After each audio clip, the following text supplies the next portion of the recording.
Salut, ici votre prof de méthodologie des sciences humaines, Mathieu. Et ce qu'on va faire dans le cadre de ces capsules vidéo-ci, c'est que je vais vous montrer comment ne pas remettre un travail et surtout comment remettre un travail. Alors ça va être organisé en différentes capsules et chacune va traiter d'un petit aspect que vous devriez comprendre. Et on parle ici de format pour remettre des travaux dans n'importe quel cours, ici au collège. Alors, je vais commencer avec un parfait exemple d'un travail à ne pas remettre. Alors, j'ai créé ici un travail comme ça, là, que j'ai simplement euh, écrit pour la vidéo ici. Et je veux simplement vous conscientiser par rapport aux différentes erreurs qui existent dans ce travail pour que vous puissiez les éviter et en être conscient dans le futur. Alors, première erreur qu'on remarque tout de suite, l'étudiant ici, soit moi, Mathieu Gagnon, a mis son nom à droite, son numéro et une description très très rapide du cours qui est métaux.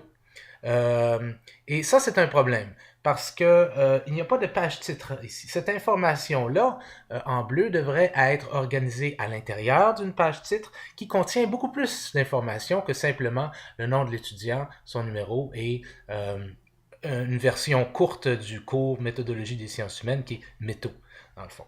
Alors, dans un prochain vidéo, nous allons voir comment construire une page titre pour qu'elle soit parfaite selon les normes que l'on impose ici. Deuxième problème qu'on peut voir assez rapidement, les marges sont un peu bizarres dans ce travail-ci.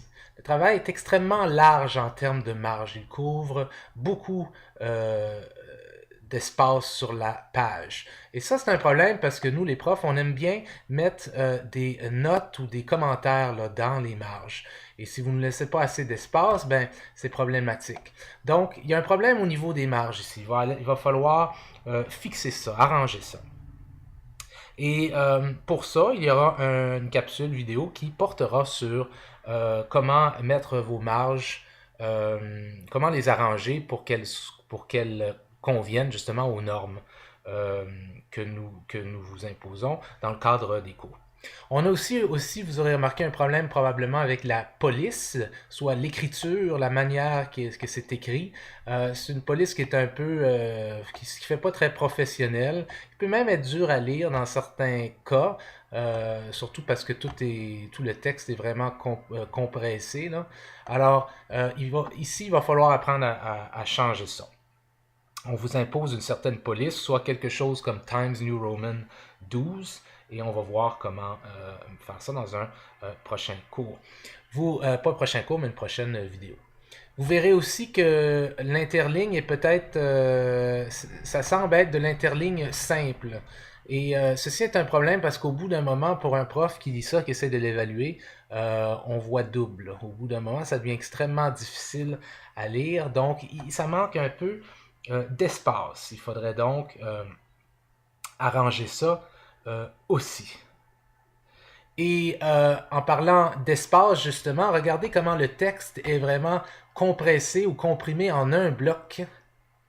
Donc tout est en un bloc. On ne sait pas où s'il y a certaines parties qui commencent ou qui s'arrêtent à quelque part. Tout est en un bloc. Ça, c'est extrêmement difficile à lire pour les correcteurs. Il va être important qu'on arrange ça en faisant quoi? En divisant l'information en paragraphes, ce qu'on va apprendre, et aussi en titres et en sous-titres, ce qui rend ça tellement plus simple et tellement plus beau et tellement mieux organisé. Et plus facile pour les profs à corriger aussi. Autre truc, vous remarquerez que des fois, il y a des phrases qui finissent tôt sur la page, alors que d'autres vont plus loin encore, plus tôt. C'est pas très beau, ça. C'est ce qu'on appelle, en fait, ça c'est justifié vers la gauche. Tout commence au même endroit à la gauche, mais à la droite, c'est pas justifié. Ça finit un peu n'importe où. On va vouloir arranger ça aussi, avoir un texte qui est justifié à la gauche comme à la droite. C'est un texte qui est remis comme ça, en un bloc, sans page titre. Je vois pas vraiment de résumé qui résume simplement le texte. Il faudrait peut-être en avoir un au début. Je ne vois pas de table des matières non plus. Donc, il ne semble pas y avoir de table des matières. Il faudrait peut-être arranger ça. On va voir ça aussi dans un cours. Si certains profs vous demandent des tables des matières, comment faire. Je vois beaucoup d'informations. Et je présume que l'étudiant ou l'étudiante qui a fait ça, évidemment, là, je vous rappelle, c'est un texte qui est inventé, là, mais il ou elle a sûrement pris des informations à quelque part, et pourtant je ne vois aucune preuve de ça, je ne vois aucune référence, aucune note de bas de page, aucune bibliographie. Ça, c'est un gros problème aussi. Et en plus, le travail fait plus d'une page et pourtant, il n'y a pas de... les pages ne sont pas chiffrées. Donc, c'est ça, il manque... les pages ne sont pas chiffrées, là.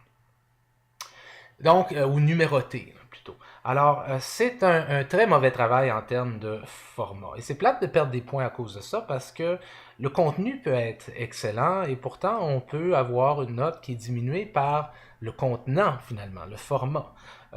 Vous voulez éviter ça. Alors, dans le cadre des prochaines capsules vidéo qui font partie de cette liste de lecture YouTube, vous verrez chacun des éléments qui sont nécessaires pour avoir un bon format de travail et comment s'y prendre dans Word pour faire ça, pour justement faire ces modifications et faire un beau travail au point de vue format. OK, alors on y va, c'est parti.